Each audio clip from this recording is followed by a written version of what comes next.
யானை கூட்டத்தின் புது பயணம். யானை கட்சியின் குழு ஒன்று ஒரு குறிப்பிட்ட அரசியல்வாதியின் வீட்டில் கூடியுள்ளது. கட்சியின் தற்போதைய போக்கால் ஏமாற்றமடைந்த ஒரு கூட்டமே அவ்வாறு கூடியுள்ளதாக கூறப்படுகிறது. அங்கு நல்லாட்சியைச் சேர்ந்த இருவர் மட்டுமே இருந்தனர். அங்கிருந்த எல்லோரும் முன்னாள் தலைவரை போன்ற ஒருவரிடம் உங்கள் தலைமையில் கூட்டணி வையுங்கள் என்று கூறினர். அப்படி நடந்தால் யானை கட்சியைச் சேர்ந்த 2-3 பேரை தவிர டெலிபோன் கட்சியில் இருந்தும் நிறைய பேர் வரலாம். இந்த உரையாடலில் தற்போது கட்சியை வழிநடத்திச் செல்லும் இருவர் பெரும் ஆட்சேபனையை வெளியிட்டதாகவும் கூறப்படுகிறது. எப்படியும் படக்குழுவினர் வேலையை தொடர முடிவு செய்துள்ளனர்.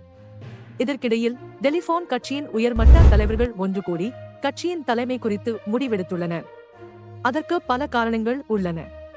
ஒருவர் தலைவரின் நண்பர், மற்றவர் ஒரு பெண். இவர்கள்தான் கட்சியின் முடிவுகளை எடுப்பார்கள். அதனால்தான் பிரச்சனை. கட்சியில் இருந்து மீண்டு சிங்கமாக மாற முயலும் ஒருவரை பட்டியலில் இணைத்துள்ளனர்.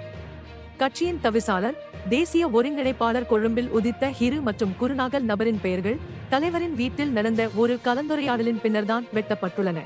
அதனால்தான் இவர்கள் இப்போது புதிய வழியை தேடுகிறார்கள். இது ஒரு புதிய அரசியல் இயக்கம். இரவோடு இரவாக அதை பற்றிய கிசுகிசுக்களும் ரகசிய விவாதங்களும் நடக்கின்றன. சுபாஸ்கரனை கருவறுக்க திட்டம். லண்டனை தலைமையிடமாக கொண்ட லைக்கா குழுமம் மற்றும் அதன் தலைவரும் நிறுவனருமான சுபாஸ்கரன் அல்லிராஜா உள்ளூர் ஊடகத்துறையை மறைமுகமாகவும் மோசடியாகவும் கைப்பற்றியுள்ளார் என்றும் இலங்கையில் அவரது செயற்பாடுகளை தீவிரமாக விஸ்தரித்து வருகிறார் என்றும் உயர் நீதிமன்றத்தில் வழக்கு தாக்கல் செய்யப்பட்டுள்ளது.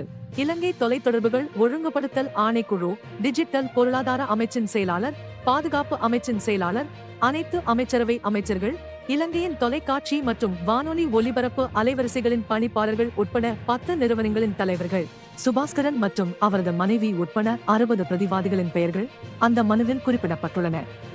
சட்டவிரோதமான, தவறான, மோசடி மற்றும் ப்ரொக்சி மூலம் லைக்கா குழுமம் தற்போது 11 தொலைக்காட்சி மற்றும் வானொலி சேனல்களை கட்டுப்படுத்துகிறது என்று அந்த மனுவில் கூறப்பட்டுள்ளது.